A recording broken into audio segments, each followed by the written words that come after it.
Are you ready to take the lead in the dance of life? Fall in love with who you are right now? And find uninhibited joy every day? Then it's time for you to flaunt your smart, sexy, and spiritual self. Join radio host Laura Cheadle and learn how the 5 steps of flaunt can help you quit seeking approval, proving your worth, and release you from the judgment of others. Express all that you are, discover your naked self-worth, and finally enjoy the life you've worked so hard to create.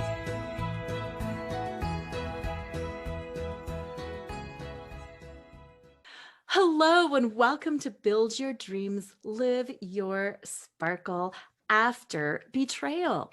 I am Laura Cheadle, and we're going to cover a lot of ground today. We're going to cover a lot of really fun and important ground too. We're going to talk about what to do. And when I mean what to do, you're probably thinking, what do you mean what to do? We're going to talk about what to do when you have questions that you really can't answer, what to do when you have that feeling inside of you and you're like, I just need to know more. And I don't know what it is that I even necessarily need to know more about, but I know there's more out here and I know there's more to life than this. And I want to know it. We're going to talk about what to do when you're seeking and what that might look like and how to do it. And today's guest is a seeker himself. His name is Stephen Shaw, and he grew up in South Africa. He began having some pretty unusual experiences early on, like clairvoyance, by the time he was about 15. And he committed himself to fully explore spirituality to find some of those answers. Some of those answers that I was talking about earlier, when you're just like, oh my gosh, there's more. He was heavily influenced by the pragmaticism of his father. He journeyed deep into all aspects of life, including military service, university, marriage, and running a business. But by the time he was 39, he realized that his current life wasn't enough. Amen to that. How many of us have been there?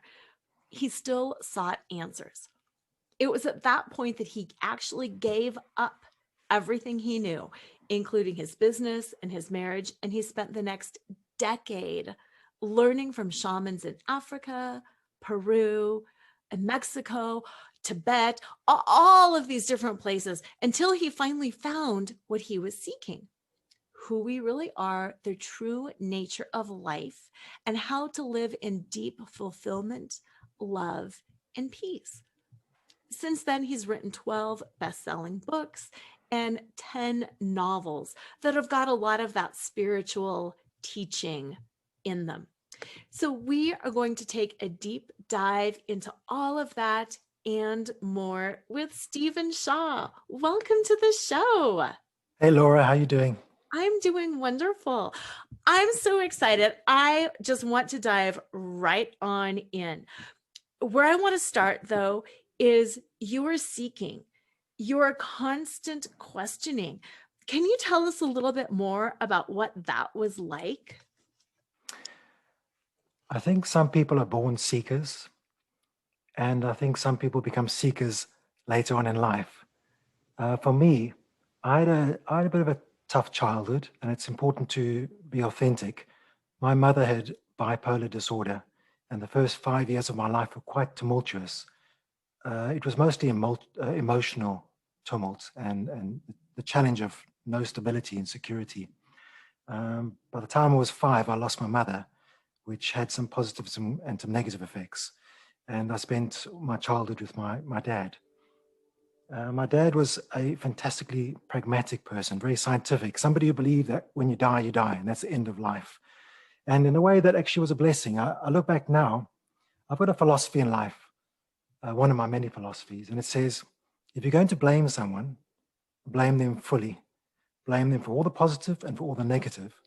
So when I look back, I can blame my dad for being stoic and not very emotional, not very loving, but also his pragmatism served me really well.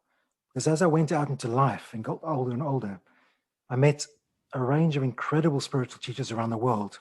And because my father had taught me to be so pragmatic and so critical, I could apply that to everybody I met. So I wasn't able to be manipulated easily into some naive belief. My philosophy was always show me what you could do. I don't want ideology, I don't want beliefs. And that was a massive blessing. So I was able to make rapid acceleration in spirituality and seeking through traveling the world for 10 years. I mean, I went through the normal, the joys and challenges of life, like yourself and many other people. I've been in relationships where I was severely betrayed. And that again, I turned around and said, what did I learn from this? And how could I blame them for the positive, not just the negative? So in all these life experiences, I've come away saying, what can I learn? What can I change? What can I do differently? And so I think I've kind of meandered a bit from the original question, but I think it's really important. I think it's really important because these life lessons, spirituality is in danger of just being new age cliches, or religion, which puts you in a box and cages you. I think it's important that we have a number of tools and strong skill sets to apply to life. And some of those things are based in real world things, psychology, as well as spirituality. The idea is that you can get into your 30s, 40s, 50s, hopefully sooner than later, and have a fantastic skill set, which use, I guess, man talk is have a toolbox where you can pull out what you need and apply it to every situation to hopefully spend the predominance of your days and weeks and months in joy and peace and bliss. Okay, I'll stop here and give you another chance to ask a question. No, very, very well said, because you were spot on when you said, and I'm, paraphrasing it, that the danger of some of the new age teaching or the religious teaching is that it's just trust me, just believe me, just listen to this, and this is all you do. And I love how you talked about prove it to me, because as a background, my background is I was a corporate attorney, and I need proof. Show it to me. Where's the evidence? And there is so much there, whether it's in spirituality or new age stuff or religion or whatever it is, there is proof all around us. And sometimes people think incorrectly that it has to be all of one way or that it has to be all of the other way, when in reality, it's both. We have miraculous things happening all the time, and we have very cause effect things happening all the time. So I appreciate that you talked about all of that. I think one of the reasons why my books are bestsellers, and I mean, I'm beyond grateful for that. I think there are thousands of people who write a book and it disappears and they have a regular job. My books became bestsellers, I believe, because I wrote 10 of them as novels, because I think people like to read something they can, disappear into, and stories are great teachers. But I made sure in each story I weaved in these various life skills, these spiritual skills, and so forth. So the books are engaging and intriguing and pull you in, but they also teach you along the way, which is a very comfortable way to do things. But I believe the reason why they became best-selling books is because I had teachings that were so pragmatic and so real-world oriented. They weren't simple things of sitting down, crossing your legs and saying a mantra. Now, I'm not knocking meditation, for example. Meditation is a powerful tool, and it's a stepping stone for different spiritual states, for reducing anxiety, helping with depression, and so forth. Absolutely valuable. But I've tried to take all my skills as a psychologist from studying at university for 7 years, going through real world work, military service, jobs, launching my own business, struggling, doing different things in life, and going through a range of interesting relationships. I mean, one of my greatest teachers, I think, was my first marriage. And I want to be authentic here. I think there's nothing more valuable in life than being authentic and genuine. People need to know what we're all about, and there's no point in hiding behind things and pretending to be what we're not. So I got married when I was 21, very young, very naive, and I'd never resolved the problems of my mother and then my lack of mother. So I cannot say I went in there, in a perfect kind of state. I had my issues, I hadn't resolved them, and she definitely had her issues too. And within 1 year of being married, I found her and my best friend together in bed, which you can imagine for someone who already had trust issues and hadn't quite worked out the love thing, it put a knife in my heart and twisted it around, and it left me with massive, massive trust issues, questioning what friendship was about, what love was about, what marriage was about. But the huge blessing of that, apart from the fact, sure, I had sadness and grief and so forth, is that I turned around and decided, apart from spirituality, which I've been seeking since I was young because I had these clairvoyant states, I was going to really understand love and relationships.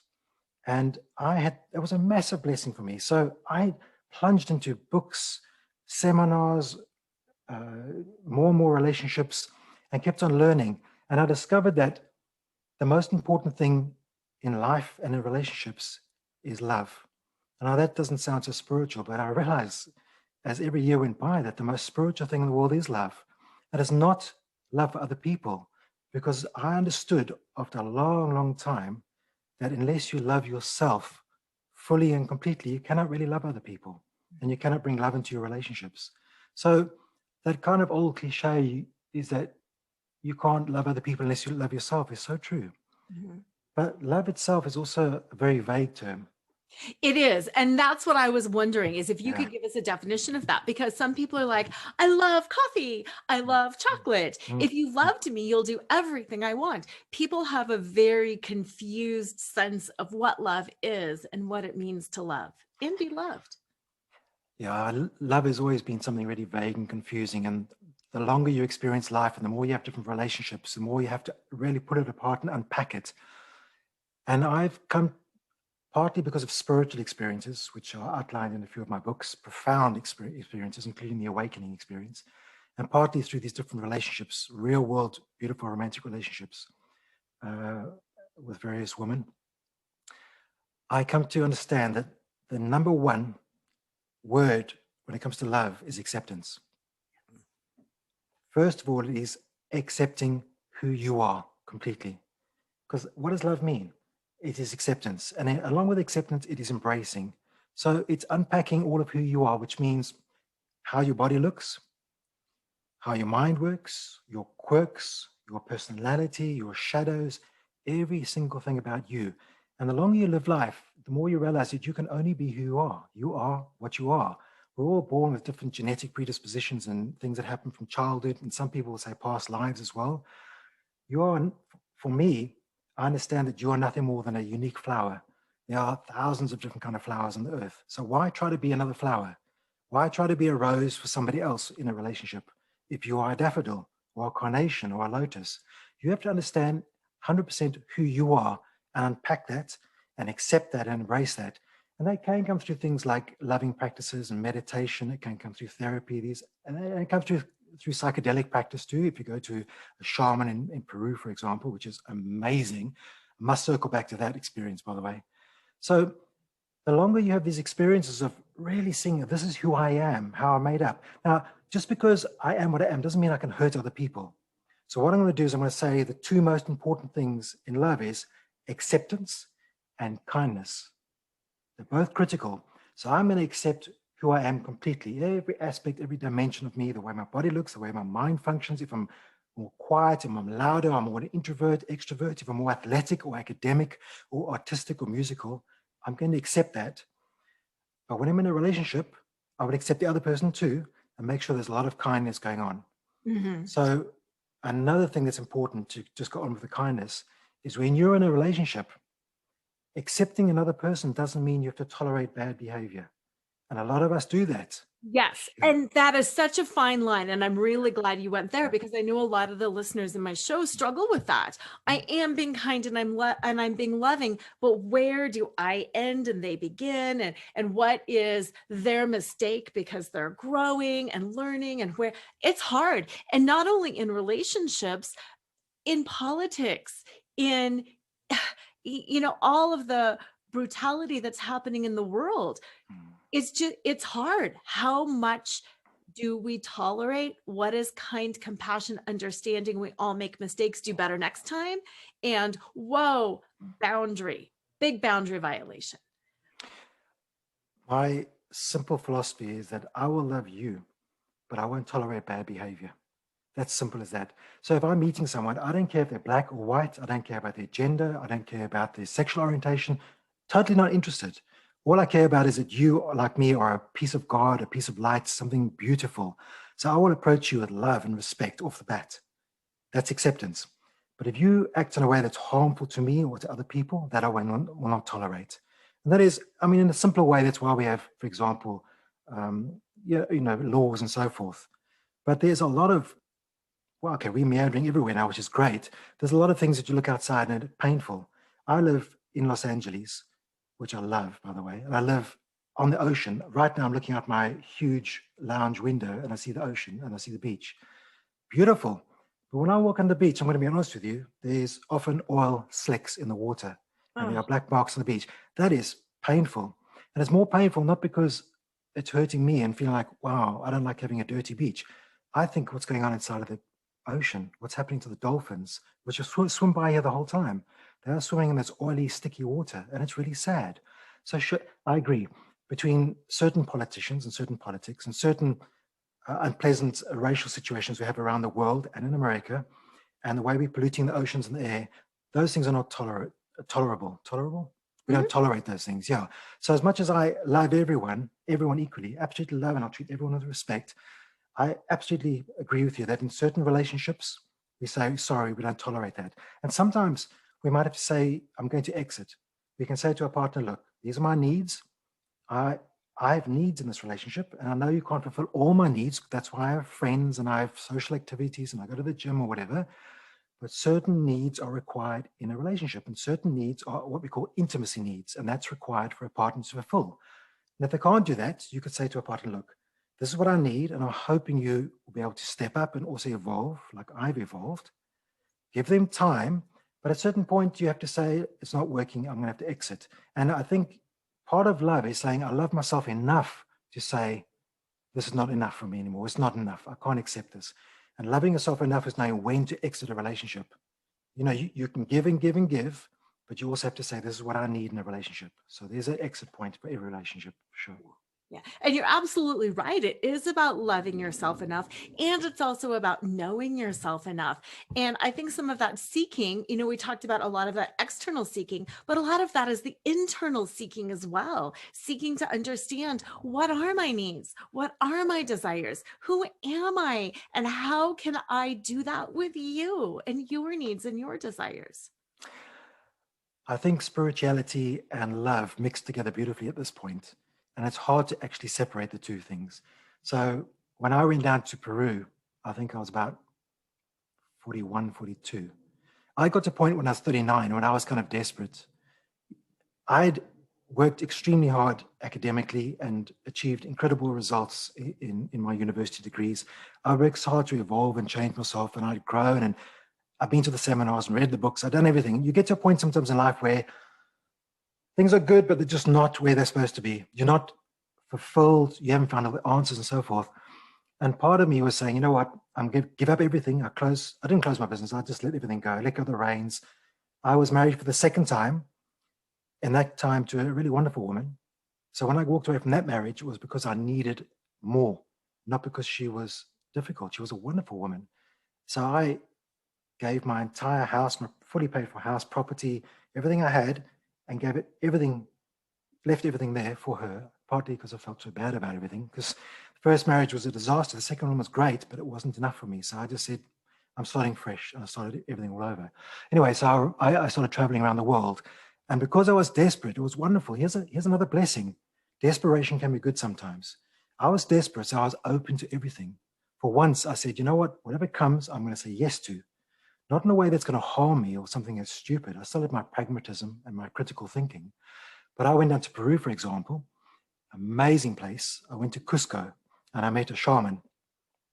Now, I don't do drugs. I want to be clear about this. I've never touched any hard drugs. I believe they are dangerous and harmful and really not going to help anyone. Never touched drugs. And I got up to the age of 41.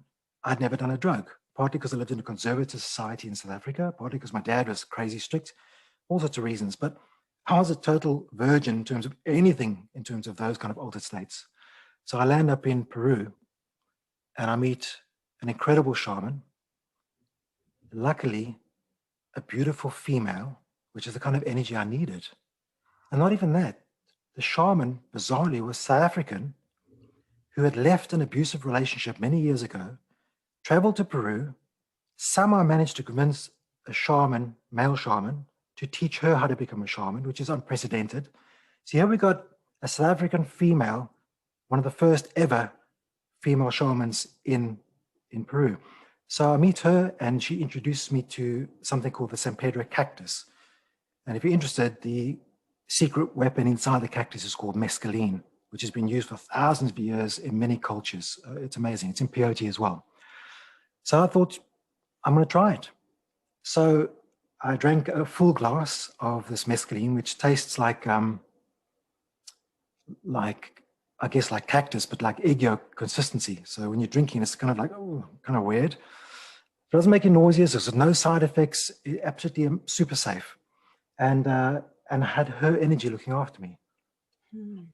So I'm sitting in this gorgeous garden in Peru, and within 45 minutes, this thing just hits me in a way I can't explain. I'm sitting there quietly in the garden, and suddenly I'm crying. I'm crying like I've never cried in my entire life. I am sobbing. I am grieving. I must have cried for about an hour. Somehow this beautiful cactus, which the shamans say is a loving spirit, which I agree with now, went through my whole being and shed all my sadness and my grief. And then the next hour was some sort of therapy where I wasn't hearing anything, but I just knew things about myself. I had these incredible insights about who I was, the mistakes I'd made, tremendous self-insight. When I look back now, as a psychologist, I realized I was having probably 2 or 3 years of therapy in 2 hours, which actually blows your mind. Now, again, I want to emphasize, I don't believe drugs are the answer, but certainly there are some psychedelics used for thousands of years that are only natural forms of plants used by many cultures to help people heal and transcend. So the work I do these days is focused on 2 key areas, which is healing and transcendence, because the more I travel around the world, dealing with all sorts of different plants and shamans and lamas in Tibet. Tibet, by the way, is wow. I mean, Tibet, if you're a spiritual person, you have to go to Tibet. It is the most peaceful, beautiful, tranquil place you could ever imagine. It's so full of beautiful energy. You just transform by being there. So all these different skills and energies and plants that I experienced transformed me, taught me the depths of love, taught me about who I truly am, psychologically, emotionally, and spiritually. They showed me all of who I was, taught me how to love myself deeply, and then bring that to other people. You had an amazing experience and an incredible opportunity to be able to do that, because what I'm hearing is you had this need inside and then you made the choice and that you were able to go do that. We've got a lot of listeners in the show who think like, oh, one day this will be great. I will have the opportunity to do that. And then some disaster strikes. But now they're left with kids at home, with bills to pay, and they feel very, very stuck and very trapped. And it's like they want to do that and they want to have the experiences and they want to transcend and they want to heal. But life is just raining, down on them all around. And I know you know what that's like too. Do you have any insight or words of wisdom for people who are like, yes, I want to do that, but I can't. And I also don't want to wait for 15 more years until the kids leave home?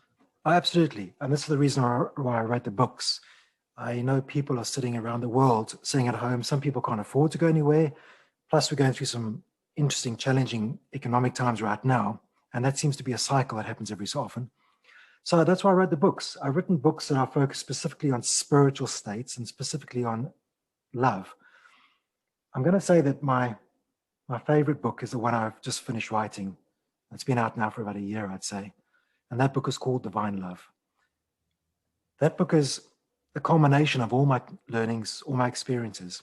And Divine Love is covering a range of issues to do with how to embrace yourself, what kind of techniques you can use, how to, all my books have got meditation practices in.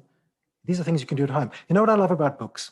And this is one of the reasons why I write books, is a book is costing you, who knows, I don't know, $5, $10, it's nothing. But if you're lucky, you get a book that's on the sort of the apex of the pyramid. There are thousands of books that are average, and there are certain books that are brilliant. And I've got I've probably got about 30 all-time favorite books, excluding my own books.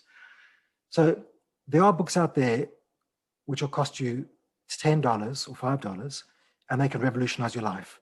We all know, for example, I probably shouldn't talk about other authors, considering it's me being interviewed, but we all know Eckhart Tolle wrote a book called The Power of Now. Yes. Power of Now is going to cost you $7 or $8. It's a revolutionary book about mindfulness and being present in the moment. And for many people, that is a powerful technique, especially if you are running for feet, looking after children, trying to hold a job and have children, going through difficult economic challenges. That is a powerful technique. And I don't want to sit here and try and teach people how to use the power of now, because Eckhart's done it brilliantly. Amazing. Totally. Amazing. So there are these awesome books out there, which I believe are on the apex of the pyramid. So I highly recommend the Eckhart Tolle book, The Power of Now, for example.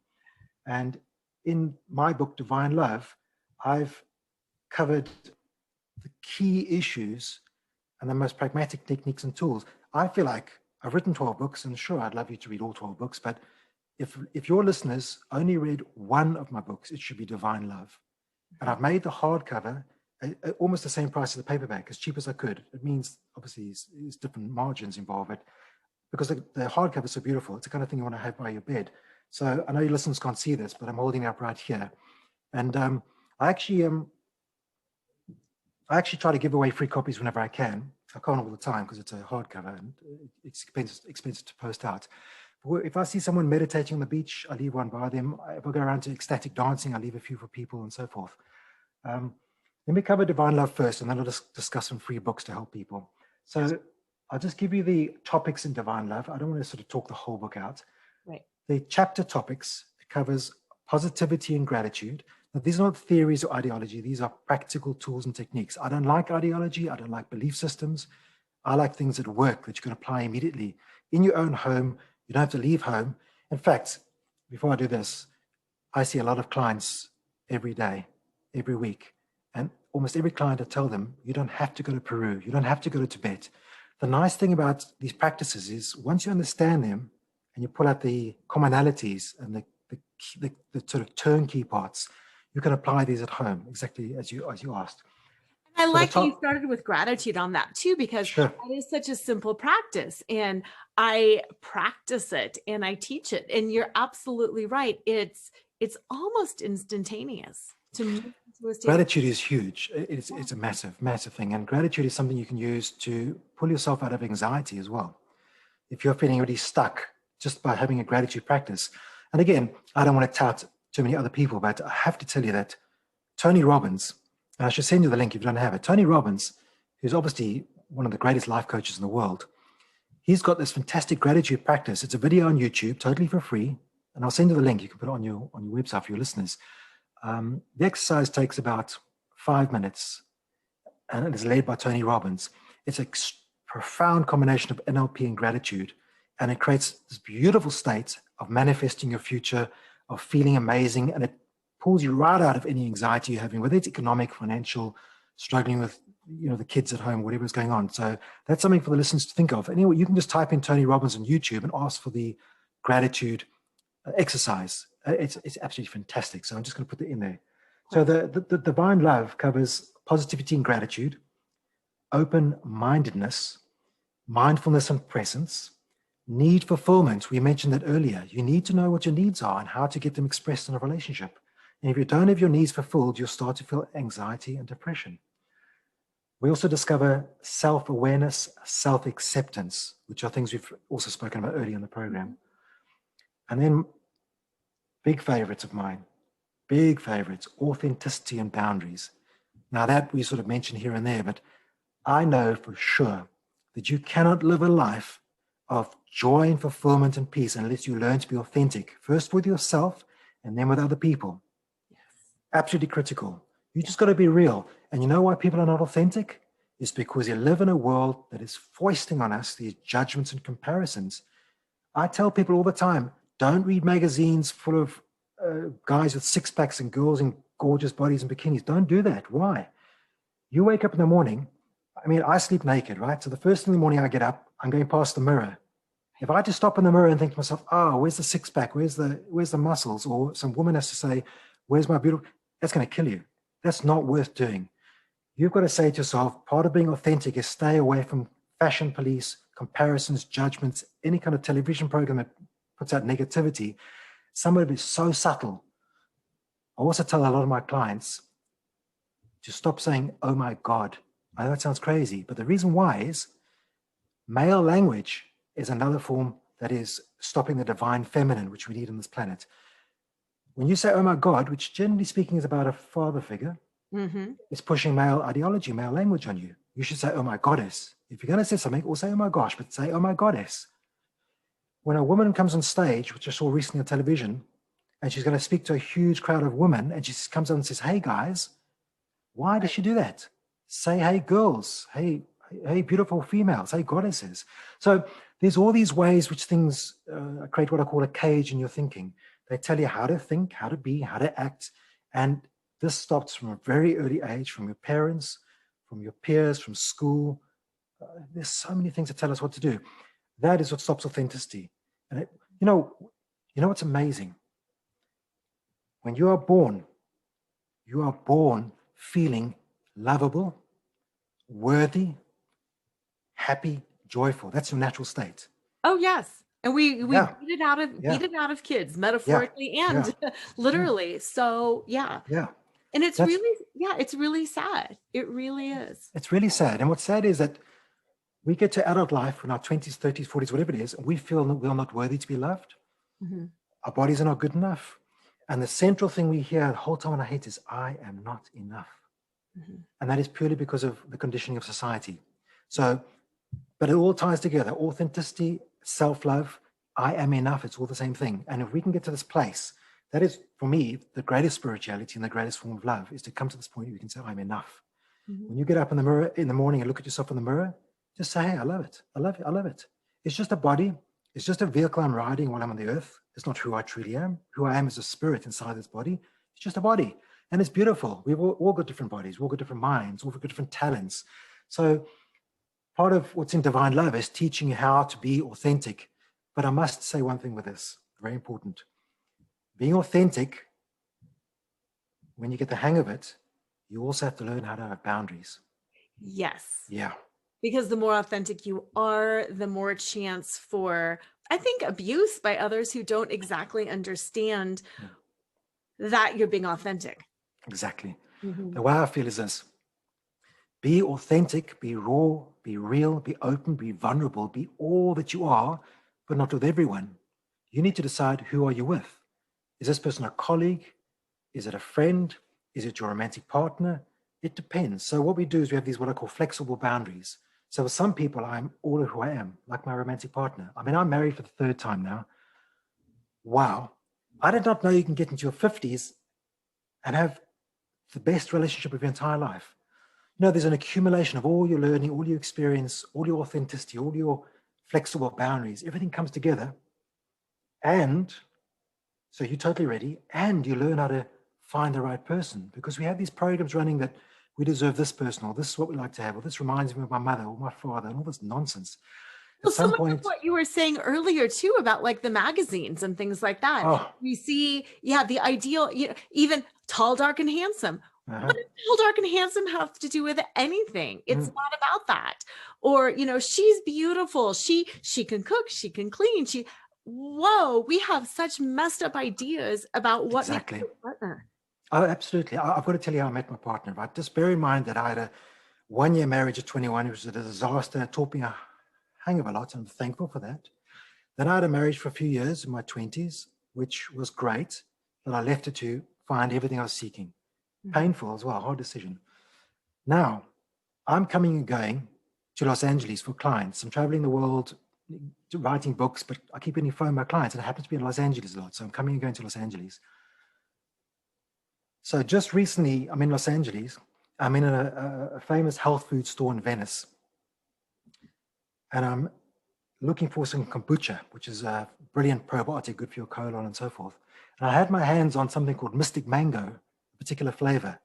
And because I'm clairvoyant, and it's so honed and refined now from traveling around the world working with these teachers, I'm looking at the Mystic Mango and I can feel that my energy field light up. It's almost like you have a spider's web and you can feel the outer edges rippling. I love it when that happens. the energy field is like, wow, like this is unusual energy field, just high resonance, bright. And I'm not looking. I'm just looking quietly at my manga because I like to feel things. Mm-hmm. Now, I don't know who it was. I don't know if it was male, female. I don't know anything about it. But all I know is there's something radical, magical happening. And here comes this energy field next to me. I'd close my eyes to feel it out. And then I open my eyes and there's this woman. I mean, in her 50s too, like me, right? I was already like, she had me at the energy field, you know? She's got a hand on a kombucha and she's got a flavor called Guava Goddess. And these become really interesting because later on we call each other Mystic and Goddess, which is interesting. Now this is, and I've got a huge surfboard in our apartment right here that says Mystic and Goddess emblazoned on the surfboard. So just to go on from what you're saying, how we met is I hadn't even seen her. I just felt her. And that is beautiful because if you can start to really feel people, and you don't have to be clairvoyant, of course, but start to use your intuition, start to think, who is this person really about emotionally? How do they feel when they're around you? Yeah. And then, of course, I turned around, did something absolutely crazy. And I said to her, listen, your energy field is blowing me away. I don't know who you are. Please, can we just go for a walk? The beach is right here. Let's just go for a walk and talk. And she looked at me like, like for 2 or 3 seconds, like, uh-oh. and then she said, let's do it. And we walked down to the beach. We sat on the beach for 3 or 4 hours just talking. And that was it. We are now best friends. Imagine having a romantic relationship where you are best friends. It blows my mind. We are both super authentic. We obviously have fully open boundaries. We are genuine. We are just incredible. It's just incredible. Mm-hmm. Just incredible. So I want to sort of encourage people out there that if, for example, and I'm not trying to sell my book, but if you read the Principles in Divine Love, practice the tools and techniques, learn them, absorb them, become all that you can be.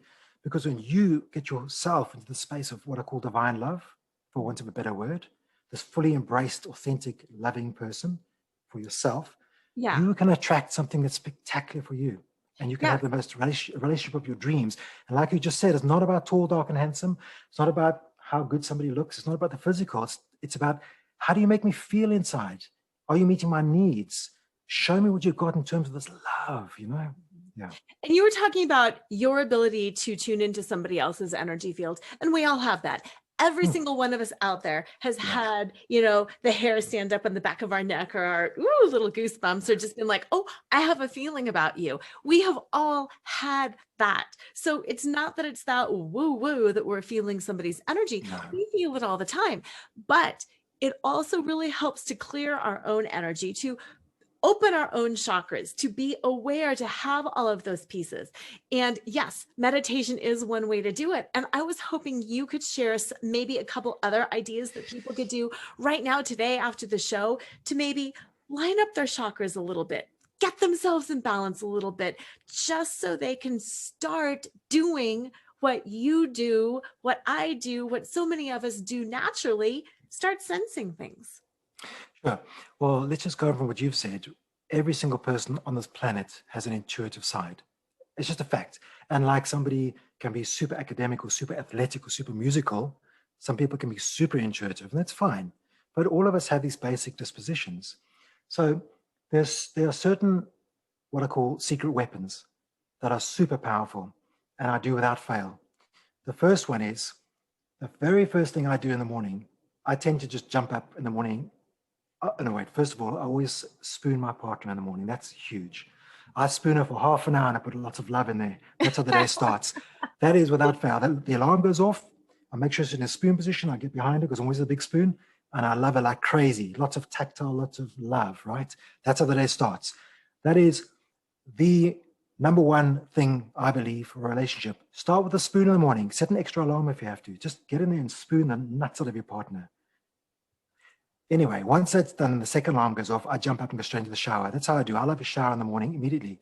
Now, here's my secret weapon. And I always tell everybody to do this. Doesn't matter if you're religious or spiritual or whatever, do this. And I tend to do it in the shower. It's just how I do it. It takes me 2 or 3 minutes. In the shower, I have what I call a prayer.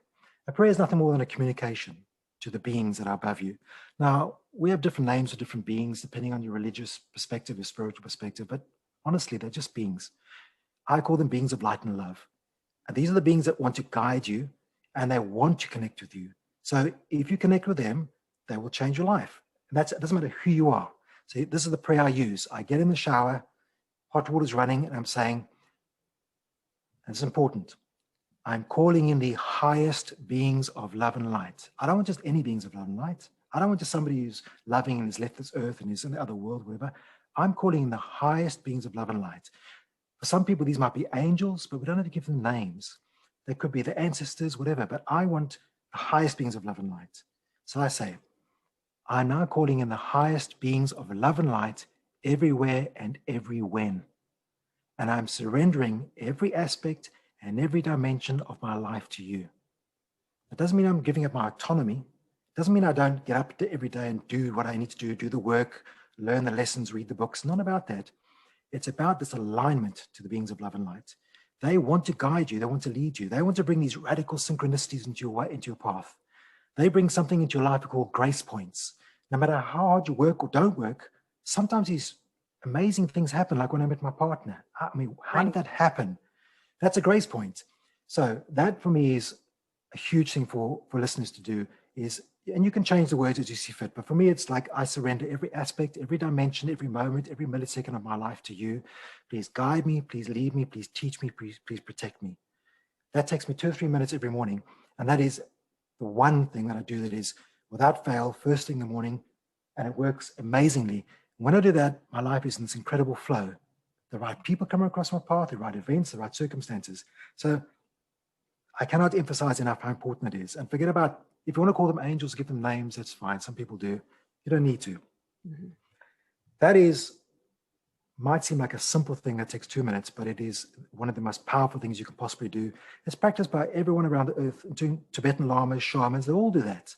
Right. And it's the simple things that are the most powerful because, because it's not about who can get on their knees and pray the longest and who can memorize the longest things. It's about that your intention. Yeah. Exactly. And making the space for it. I like that you said it's in the shower. It's ritualistic, but it's simple.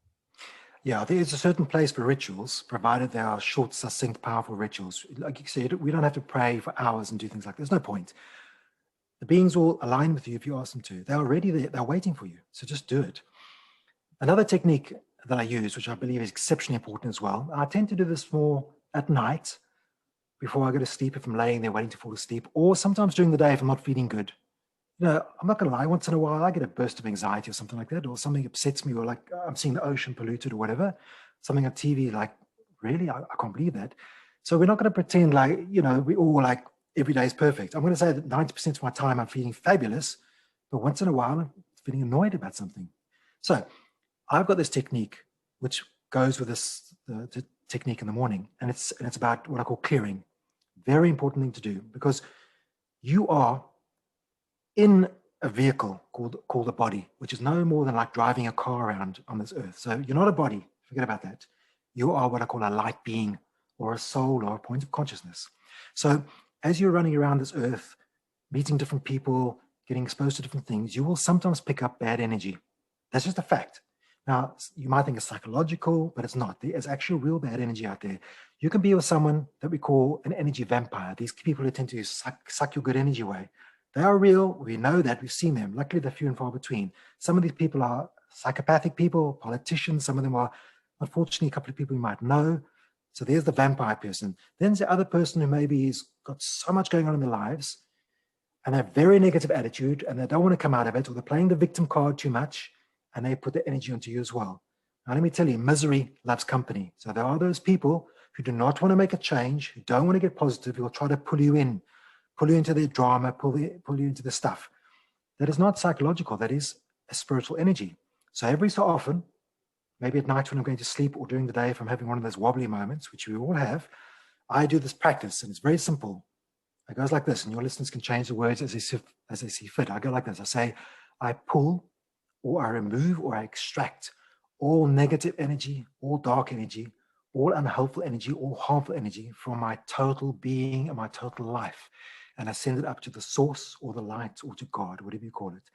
Such a simple practice. Yes. And I do it with a lot of emphasis and a lot of emotion, a lot of strength. And I do it 3 times. That's it. And you'll be surprised how that practice, which is costing you as well, maybe 3 minutes, can suddenly make you feel so much better. Do you realize this was just energy? It wasn't my mind. It wasn't me having one of those moments in my mind. It was just energy. And it's so So, important that it's not blame either. It's oh, totally. it's not Yeah. you horrible people who put that on me. Just take it off. Take it off. Yeah, It's love. It's light. It's sending it to the light. It's not blame. There's no shame in having it. We totally. all get it. Totally. Yeah. It's just Absolutely. it's Yeah. like brushing your teeth or washing Yeah. your hands. Absolutely. I agree with that completely. And I think this comes back to loving yourself enough to know when to walk away from a situation, when to protect yourself, when to put a boundary up or to bring it down, and when to clear your energy. That's important. These energy practices, again, they are at the apex of the pyramid. These are the things that cost you 2 or 3 minutes a day, and we've all got 2 or 3 minutes. I'm not going to lie to you. I would struggle to find 40 minutes a day to meditate. And I know meditation is useful. And for most people who meditate, I say to them, try to meditate at least in the morning because, you probably can't do twice a day. I do not meditate. I've got to a point where I don't get any benefit from it. You can get to a point where your energy is great and so forth. But if you can find these key practices that cost you 2 or 3 minutes here and there, it can revolutionize your life. Let's also look at the chakras because I love the chakras. Me I love the too. chakras. Let me tell you, I didn't believe in the chakras because I was a person who said, I don't want ideology, I don't beliefs. And when I studied Tantra for years with a French teacher female French teacher, I mean, that was a whole different experience. Wow, that just blew me away. Wow. So I didn't believe in chakras, but it was one of the spiritual practices I want to learn. So I first learned Tantra from a female teacher who was focusing on what I call horizontal Tantra. That's a name I give it. Horizontal Tantra is very valuable for relationships and is all about emotion, sensuality, and sexuality. Absolutely useful. And I'm glad I did that for 2 years. But that's not what I call real Tantra. Real Tantra is what I call vertical Tantra. And that is all about the chakras and the energy and the spirit. So absolutely learn how to have amazing sex and stroke your partner and all those things. Absolutely valuable. But vertical Tantra is a whole different thing. It's something most people don't know about. Almost everyone in the West thinks it's Tantra is sex, which is, that's fine. That's cool. But Tantra is about your chakras. And Tantric practices correlate beautifully to shamanic practices too. You'll find a lot of the top shamans, spiritual teachers, the lamas in Tibet, and the Tantric teachers know what chakras are. Interesting. Oh, yeah. But they know what vertical Tantra is. And when you go with them, they say to you, right, you've got these 7 chakras. And please, for any listeners, please do not get hung up by the range of ideologies saying you've got 17 chakras, 108 chakras. It's just too much. You've got 7 straight chakras, and that's all you need to know about, all you need to focus on. Because these are the key areas of your life, from the base chakra, which is to do with earthly relationships and a certain amount of sexuality, the emotional chakra around about your belly button, the power chakra around your solar plexus, which is obviously key because some people have an overdeveloped power chakra and become almost psychopathic. And some people have joined the power chakra to the love chakra. And when love and power are joined, it is profound and beautiful.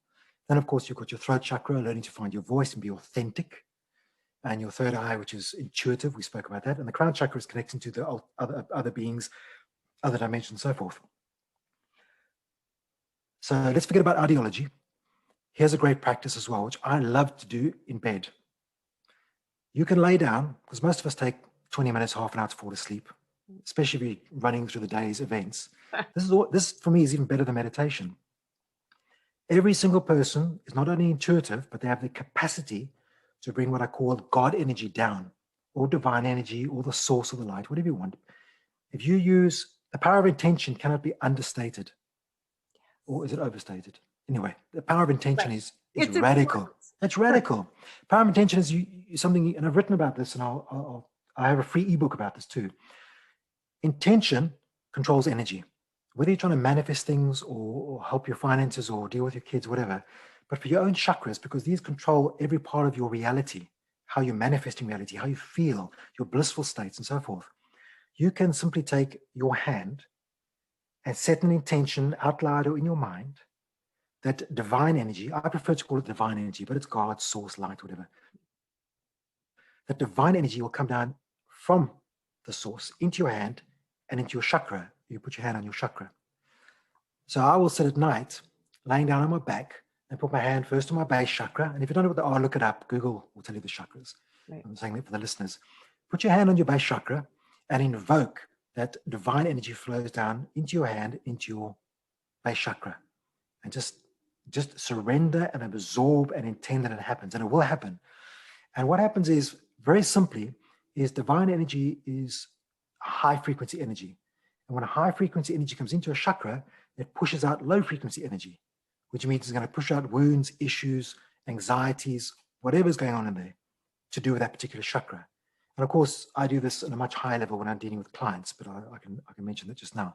But you can do this practice for yourself, 2 or 3 minutes per chakra, pouring in this high resonant energy, and you might find you feel blissful states, you might feel peace and tranquility and calm, but you might also find as a low resonance energy exits, you have experiences like you cry or you feel a huge sigh and so forth. So you have to accept that sometimes it's almost like what appears to be a negative, but it's not. It's just the bad energy leaving. So you can do this every night, every second night, 2 or 3 minutes per chakra. It's so easy. Mm-hmm. Or even in the middle of the day, if you've totally experienced, if you've had something that's hit your heart, you could absolutely stop and just refresh. Absolutely. If you understand which chakra works with which part of you, you can just hone in on that particular chakra. And a lot of work I do with clients is I do tantric work, but I call it vertical tantric shamanic work. So I will sit down with a client, they'll be lying down on a sofa, and I bring in. Now, this is interesting because although we can all do this for ourselves, if you have exposed yourself to insanely high energy, for years with different spiritual teachers, you have a capacity to bring in incredibly high frequency of energy, which is amazing. So when I meet a client, I can kind of blast their chakras, normally about 10 minutes a chakra, and they have radical experiences. So much so that they will sometimes, be screaming, shouting, crying, weeping as low resonance energy comes out, and the energy of the entire chakra is upgraded. Because the whole average frequency goes up, because high comes in and lows goes out. And on top of that, you have a thing called Kundalini, which is wow. I mean, that is the ultimate, okay? Kundalini is amazing because when you have Kundalini, you are, first of all, getting all the 7 chakras upgraded individually, and then you start to push in this divine energy from the bottom all the way up the channel. And this takes time. It takes a bit of healing of the chakras and so forth. But when you get it right, you can have these ecstatic, body-shaking experiences of pure ecstasy. And let me tell you something.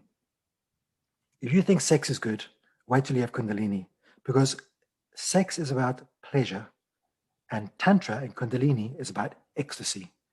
And my partner and I practice Tantra all the time because I'm a Tantric master.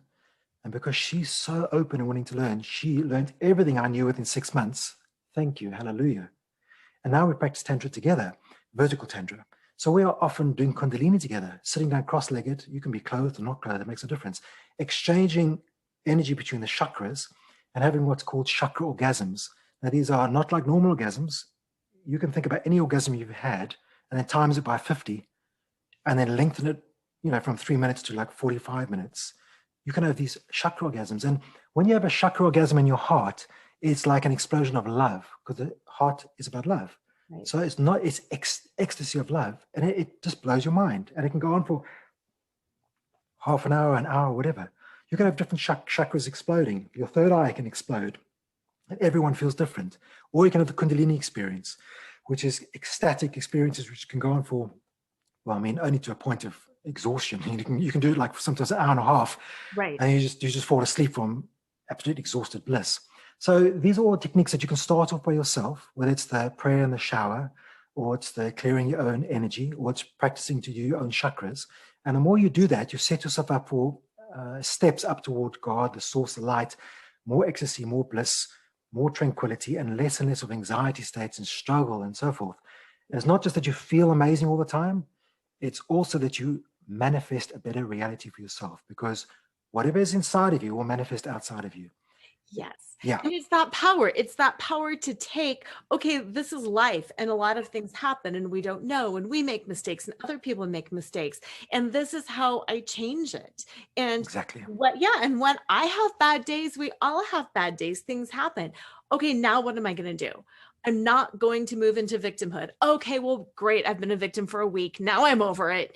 It's that flow, and it's that understanding and being able to take, it's not necessarily control, but to take action. Take action. I agree with you totally. I believe you must honor your emotions. If you're angry, be angry and put a time limit on it. If you're sad, be sad. And then after a couple of days, it's enough. If you've got grief, that takes a bit longer, sure. But at some point you say, I've had my emotions, let me take action. And I agree with you. So take action. And I've written, I try to look, I know things are difficult for many people. So even though books are cheap, and I've got 12 best-selling books, and I hope people at least read Divine Love, if nothing else. I've also given out free books. So I've taken my number one best-selling book of all time. Nothing's ever outsold this book. It's called I Am. And I made it for free. So I don't make any money for it anymore. It's my first book, and it is the ultimate best-selling book. It is now completely, utterly for free on my website, where you see the webpage called Free Books. So that's totally free for anyone, and they can send it to their friends. I have no problem with that. And also, if they follow the link of the free books page, they will find other free books that I'm giving out, According in the Divine. I put out some books on health and exercise, because we have to accept that our bodies are important too. Not how we look, but how we feel. Yes. Health, yeah, absolutely. That's why we do health and exercise. So I've put out a total of 5 free books for people. The best I know about health and well-being, and my best-selling book of all time, and another good book of mine. So 2 of my 12 books are totally free. And I've also put out a... Yes, where can listeners find? Where I want to make sure that you put your website, you say your website as well. Okay, this is important. You must spell my name with a PH. That's STEPHEN. So my website is got hyphens in between each word. It is I-am-Stephen-Shaw, SHAW.com. I'll say it one more time. I-am-Stephen-Shaw.com. If you go there, you can find all 12 books, and you can find a web page called Free Books, where there are 5 free books and a special ebook called Life Success Secrets, which talks about vision, intention, many of the things we've discussed today. I mean, we've scratched the surface of what I'm giving to people. It's all out there for them, and I hope people can benefit greatly from what I put out, whether it's free or paid. I don't mind, whatever. Yeah, absolutely. Jump on his website, because it's all this cyclical spiral journey. This is scratching the surface. Some stuff might be totally new to you. Some stuff you may be like, yeah, I do that. But it's always about knowing more, learning more, being more, so you can enjoy, so you can feel good and have those ecstatic experiences right now, no matter what is going on in your life. Stephen, thank you so much for being here. It has been an absolute pleasure. Thank you so much. It's been amazing meeting you. Likewise, listeners, jump on his website and let's continue the conversation. Reach out to me, Laura at lauracheadle.com. Reach out to Stephen. Have an amazing week. And as usual, always remember to flaunt exactly who you are, because who you are is always more than enough. Tune in next time to Flaunt. Build your dreams, live your sparkle with radio host Laura Cheadle every Wednesday at 7 a.m. and 7 p.m. Eastern Time on syndicated Dream Vision 7 radio network. Overcome the need to please and find the uninhibited joy of being exactly who you are right now. Come find your fetish, laugh out loud, accept unconditionally, navigate the negative, and trust in your truth. Find out more and get your free gift at lauracheadle.com. That's LORACHEADLE.com.